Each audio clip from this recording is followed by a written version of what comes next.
juventud peronista, somos los herederos de Perón y de Vita. Yo nací militante, yo nací combativo. Estar acá es más que importante. Uno realmente lo golpea desde el punto de vista emocional, de solo pensar que podemos después de 40 años pisar este suelo donde cayeron 19 compañeros combatientes, quizás entre los mejores de nuestro pueblo sin ninguna duda, ¿no? Estoy muy emocionada, una cosa muy extraña, porque es algo impensado el sentimiento. Surge en el lugar y con la gente, con las músicas, los cantos de aquella época y los nuevos. Es muy raro definir qué se siente realmente, es emocionante. Sí, llegó, 40 años, yo creo, como ya lo dije o lo he pensado, que es un juicio, este juicio no es tanto hacia atrás, hacia lo que pasó, ese es el hecho de 40 años, es algo hacia adelante. El juicio no me va a contar la verdad, pero el juicio sí va a dejar sentada una verdad jurídica, histórica, y va a correr ese velo de esa teoría que sale en Wikipedia, que podría haber sido una fuga. Acá no hubo una fuga, hubo un asesinato, y además hubo un genocidio contra las familias. Fíjense lo que pasó con la familia Laplace, fíjense con lo que pasó con la familia Pujada, fíjense lo que pasó con mi propia familia. O sea, hubo una persecución clara y manifiesta contra todos los familiares de los compañeros. Los 3 sobrevivientes de Trelew fueron masacrados también por la Marina. Es decir, para mí esto es el inicio de los crímenes de lesa humanidad en la Argentina. Lo podemos remontar en la historia para atrás. ¿Sí? Arrancamos de Roca en adelante con los pueblos originarios de nuestra Patagonia. Pero claramente creo que es un precedente jurídico a los crímenes de lesa humanidad.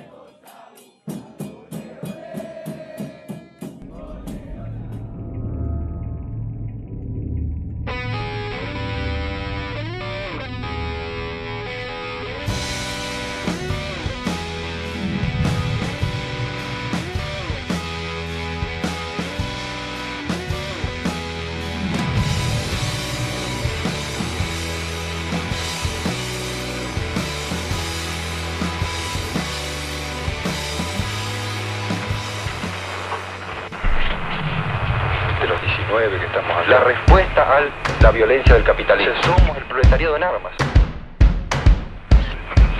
Nosotros somos entonces parte del pueblo. Somos el pueblo en armas. Es una dictadura militar al servicio del monopolio. El gobierno reprime cualquier manifestación. Un obrero, mata a un obrero de Saeuyot, no sabemos por qué, lo secuestra, lo mata. Mata, en ese sentido, obligado, por romper, por anular, en base a la discusión pública, en base a la discusión frente a las... Yo soy la esposa de Rubén Pedro Bonet. Nos casamos en 1965, tuvimos 2 hijos y sigo la causa... busco justicia que se lleve adelante por la matanza de Trelew desde el 22 de agosto de 1972 en que pasaron los hechos.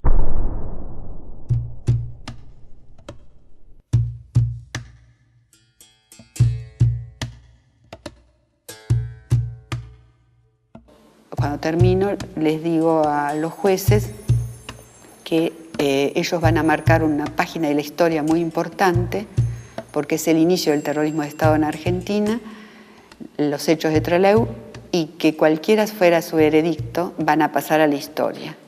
Ese día, yo y los otros familiares que quedan vivos vamos a enterrar a los 19 muertos de Trelew en paz y dignidad. Queda en sus manos que eso suceda. Si no, seguiré luchando. Nada más.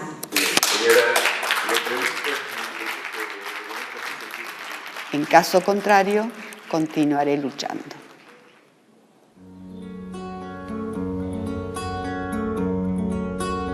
Todos debemos luchar por liberar a los presos. Todos debemos luchar por liberar a los presos y por la reforma agraria, por el poder popular, por el poder popular.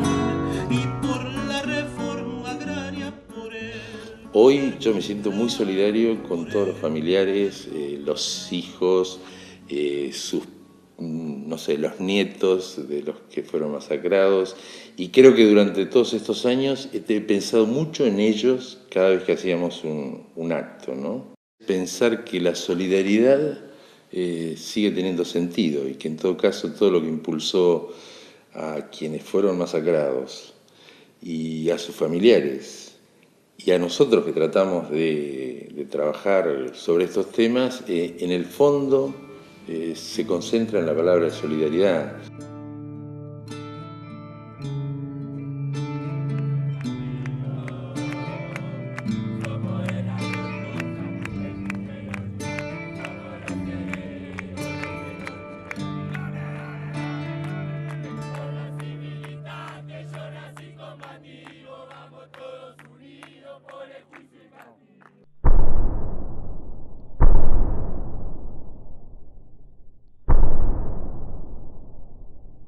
Los hechos que estaban produciendo en el orden nacional eran un poco lo que venían produciéndose de la resistencia peronista del 55 en adelante, que era una eterna resistencia. El 55 en adelante, y en realidad desde el 58 en adelante, institucionalmente, lo que vivimos en Argentina como forma de gobierno fue de una democracia tutelada.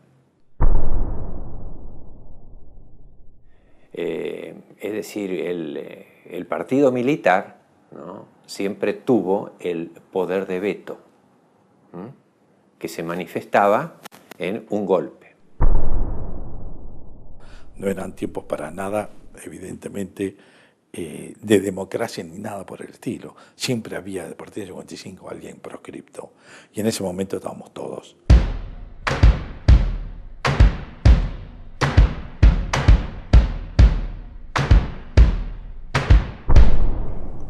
Había muchísima represión y ya habíamos nacido en una Argentina en que durante prácticamente toda nuestra infancia y adolescencia, hasta la juventud, había un gobierno elegido democráticamente e inmediatamente o poco tiempo después un gobierno militar. Así que vivir con restricciones, sin el uso de la Constitución, con estado de sitio, era una constante. A partir de allí se inicia todo el proceso conocido como el de la resistencia peronista, un largo proceso de acumulación de experiencia, de fuerza por parte de esos sujetos, y se va planteando cada vez más claramente la necesidad de esto que ya dije, ¿no?, de trascender los límites del orden social vigente. Y lo que tiene de diferente el golpe este de la Revolución Argentina era la réplica del ruido de la Revolución Cubana, de la Guerra de Vietnam, el ayornamiento de algunos sectores de la Iglesia, ¿no?, con la vocación por los pobres. Parte de ese proceso y parte de ese cada vez mayor desafío a las instituciones dominantes es que algunas de las organizaciones políticas se van a plantear la necesidad de disputar con el poder también en el terreno militar.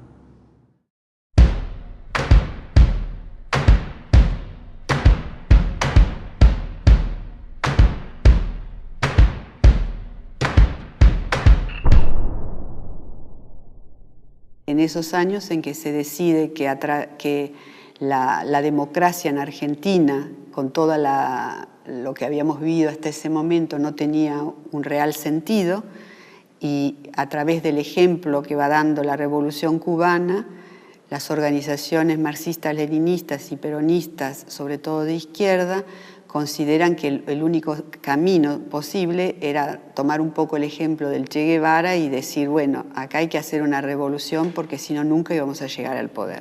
Y yo soy un convencido que así hay que entender, digamos, los movimientos guerrilleros. O sea, a partir de una situación de lucha, de una característica que había tomado los niveles de enfrentamientos sociales en el momento, surgen estas organizaciones que se plantean esta necesidad. Nuestra violencia es la respuesta a esa violencia, la respuesta a la violencia del capitalismo. Es la respuesta, o sea, somos el proletariado en armas, somos el pueblo en armas. El problema de la violencia no es un problema que lo impongamos nosotros. El problema de la violencia es algo que nos impone el régimen, cortando todas las demás posibles salidas. Estamos convencidos de que solo por esa vía vamos a poder conseguir un gobierno para el pueblo. Lógicamente no hay nadie que habla a favor de la violencia, solamente los hechos se dieron de la forma que se dieron y lógicamente también es cuestión de una discusión mucho más amplia.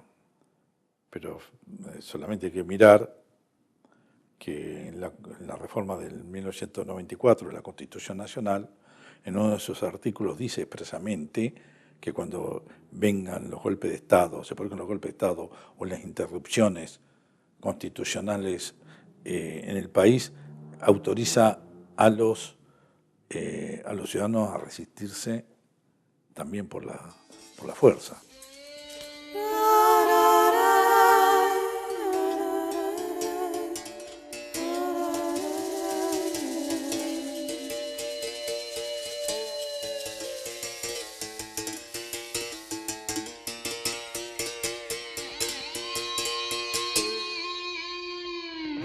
Sabíamos que si por cualquier razón, que podía ser una manifestación, una asamblea en una universidad, en un sindicato, una pintada, una volanteada, íbamos a ser detenidos, pensábamos todos que nos iban a torturar, pero no se pensaba en la muerte como final.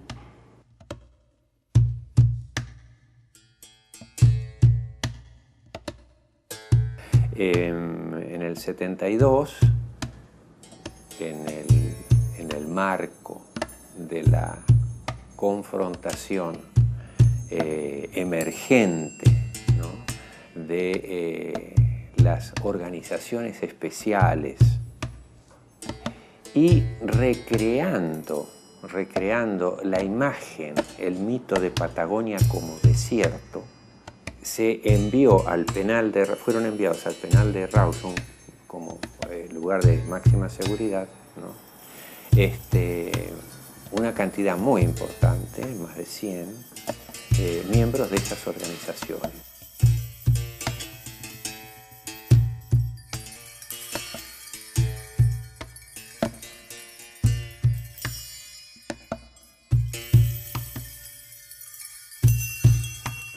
El general Lanusse, que era el presidente del gobierno, da la orden a ir trasladando a todos los presos políticos de la Argentina a la cárcel de Rawson.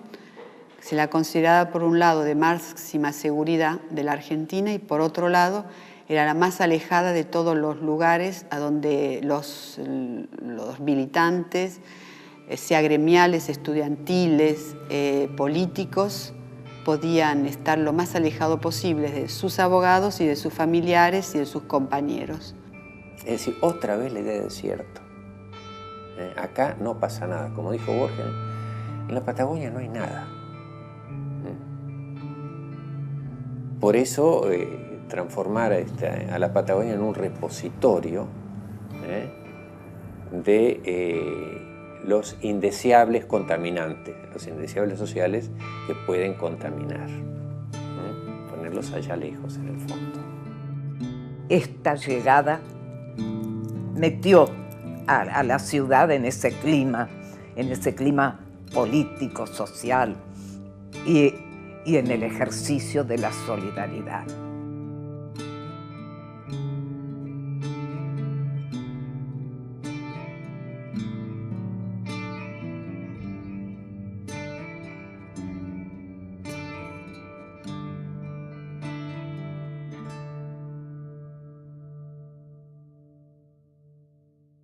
Como la cárcel ficaba muy lejos del lugar de residencia de la mayoría de los presos que venían de Córdoba, Rosario, La Plata, Buenos Aires, Mendoza, qué sé yo, había gente de todos lados ahí.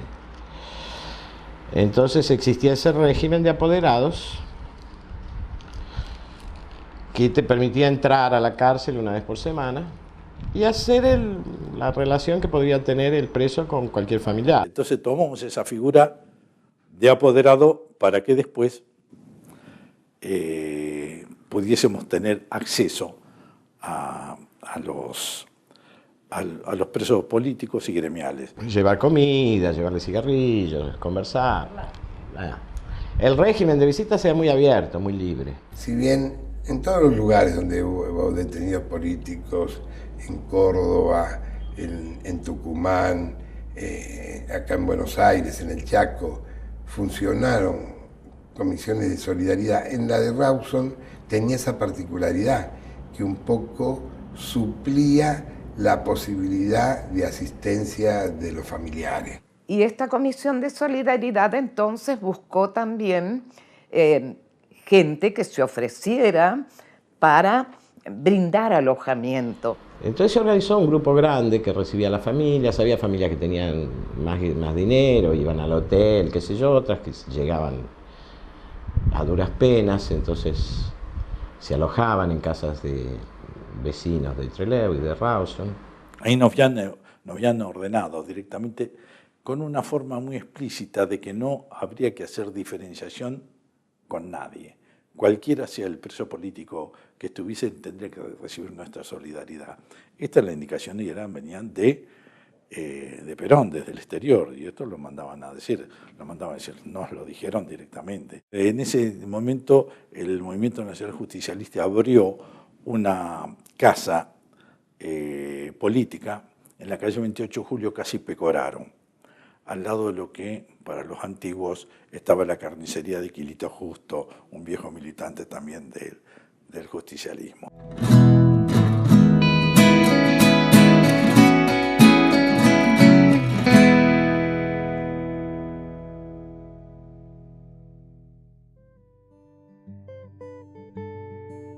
Y allí empiezo a conocer gente de Trelew. Gente se acercaba, bueno, y pasaban por el hotel donde yo estaba y preguntaban cómo estaba y si necesitaba algo. Gente que yo en mi vida había visto, no había visto nunca. Bueno, es así que conozco a Encarnación y Beltrán Mulhall,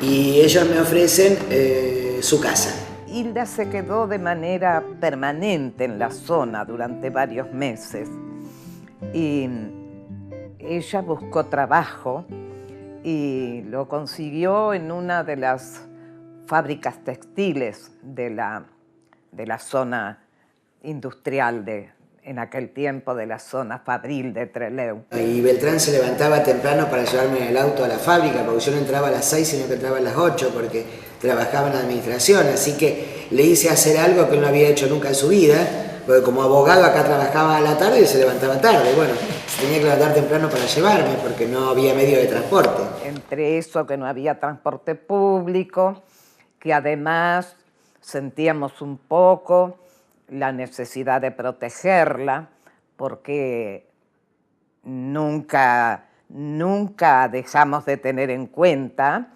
que había riesgos, había muchos riesgos. Nosotros estamos ciertos de que se había comenzado un plan.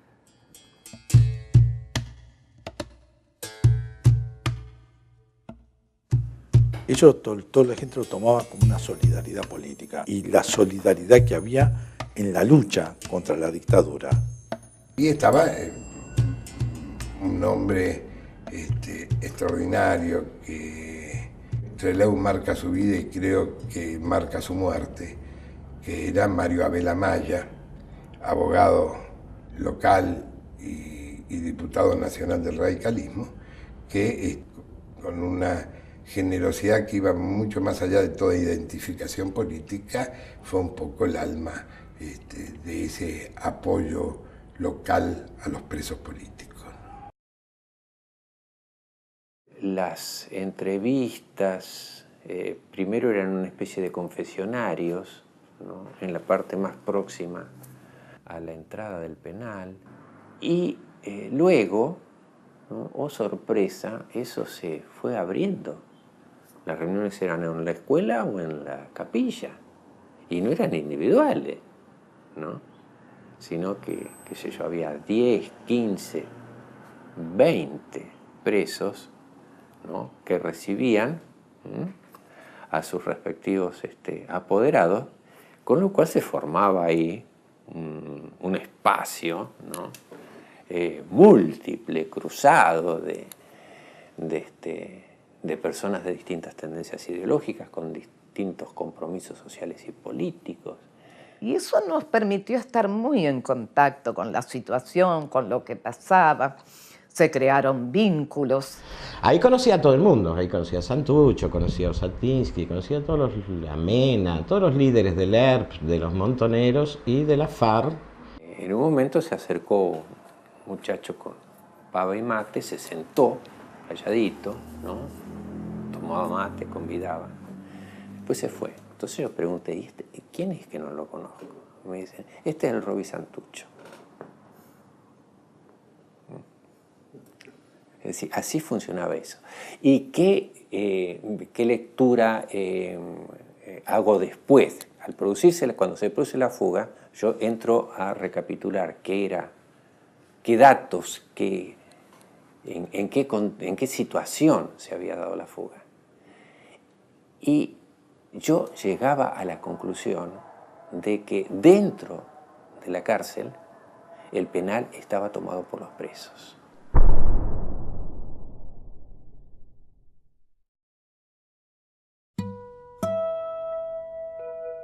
Porque yo supongo, si bien había cosas que uno no las hablaba porque las daba por sentado, que la organización de la fuga debe haber comenzado al mismo momento que pusieron el pie afuera de la celda en Devoto porque los iban a trasladar, ¿no? Porque el primer deber de cualquier revolucionario es, si está prisionero, es fugarse para volver a la lucha, ¿no?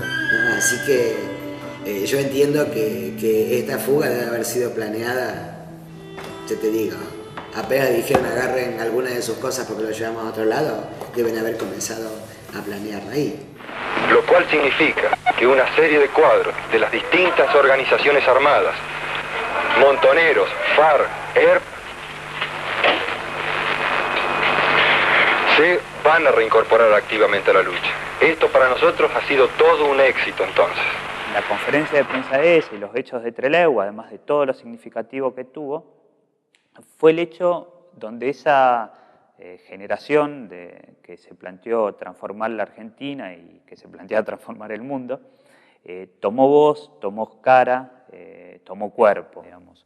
O sea, donde pudieron plantear claramente su proyecto político sin mediaciones. La conferencia de prensa yo creo que es un documento histórico fundamental porque, por un lado, ellos explican las razones por las cuales se fugan, que es para retomar la vida y la lucha junto al pueblo. Nosotros somos entonces parte del pueblo. Toda la gente que está aquí es parte del pueblo. Por otro lado, explican una cosa que es fundamental, que durante meses y meses estuvieron estudiando, charlando, preparándose, no solamente para la fuga, sino para un trabajo posterior, y en ese trabajo era una unidad que por primera vez se llega a un acuerdo entre las fuerzas del Montoneros, de la FARC y de la RP. Y esa unidad es que los lleva a organizar juntos la fuga y continuar al exterior en un futuro trabajando unidos. Estamos juntos en esto y vamos a luchar juntos por la liberación de nuestro pueblo. Hoy nos separan algunas diferencias políticas, pero estamos seguros que al calor de la lucha esas diferencias van a ser superadas. Impresionaba también la seguridad, incluso hasta la tranquilidad con que se expresaban, con que informaban, es decir, estaban informando lo que había ocurrido, lo que estaba ocurriendo. Digamos, esto es algo que también nos fuimos dando cuenta en el debate colectivo, ¿no? Si bien era necesario señalar a la base, señalar a la Unidad 6, la recuperación del Aeropuerto Viejo era muy simbólica en términos de que fue el lugar donde esos compañeros hicieron uso de su voz y dejaron un legado muy fuerte, que es esa famosa conferencia de prensa en el cual plantearon claramente cuál era su proyecto político. Somos los continuadores también del general San Martín, porque estamos en la segunda independencia en este momento. Terminada la primera independencia, en este momento estamos en la segunda independencia por la liberación del imperialismo yanqui y por la construcción de una patria socialista. Porque implica, digamos, una actitud positiva, ¿no? Es decir, no quedarse, bueno, perdimos, no. Aprovechar la circunstancia para seguir enviando el mensaje, seguir siendo protagonistas y, en realidad, ampliando el auditorio. Por eso, así como nuestro pueblo lucha en las calles ante cualquier atropello del gobierno, de la represión, nosotros también, que somos parte de ese pueblo, cada día somos más y más organizados, y los hechos lo demuestran así, nos vamos estructurando, vamos combatiendo y formándonos como un ejército popular. Y por otro lado, la conferencia de prensa muestra la presencia del juez. Aquí estoy yo, sí, perfecto, la presencia del juez federal, doctor Alejandro Godoy.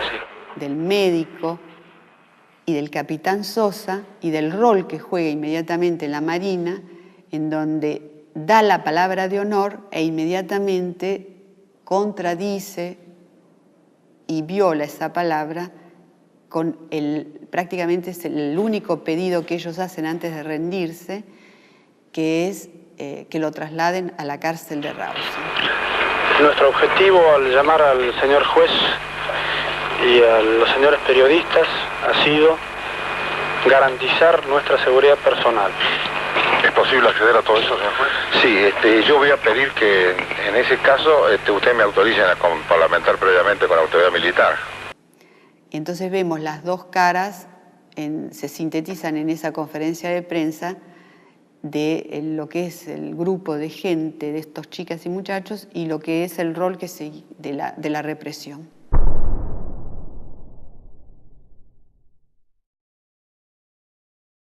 Si Trelew fue un punto de partida, una expresión en pequeño de lo que sería luego el modelo del Estado terrorista, porque tiene todos los componentes. También Trelew tiene otra significación, y es el mensaje de unidad del campo popular y de la militancia revolucionaria, que es ese mensaje conjunto de Bonet y Pujadas en el aeropuerto de Trelew. Esto es una prueba, que en este momento estemos hablando, compañeros del ERP, compañeros de Montoneros, compañeros de FARC, y que coincidamos en este hecho, es nuestra voluntad, es manifestarnos como, o sea, tratar de lograr un ejército unido, tratar de acabar con estas siglas, o sea, que nos distinguen. Yo creo que la fuga fue un hecho importantísimo, ¿no? Ayer yo un poco escuchaba a Eduardo Luis Duhalde, que él hablaba de la importancia que tuvo, de la importancia desde lo político que tuvo esta fuga, con ese significado de unidad de las organizaciones militantes. Yo creo que los compañeros, los militantes, le mojaron la oreja a los militares, ¿no? Les demostraron que no habían podido lograr lo que querían. Ese aislamiento, que te tiro ahí y seguramente que ahí no vas a poder hacer más nada hasta que yo no quiera sacarte. ¿No? Les demostraron que no eran invulnerables, que se podían hacer otras cosas. En los campos de Trelew nació una flor colorada. En los campos de Trelew nació una flor colorada, colorada y socialista. colorada y socialista, como soñó el Che Guevara. Colorada y socialista, colorada y socialista, como soñó el Che Guevara.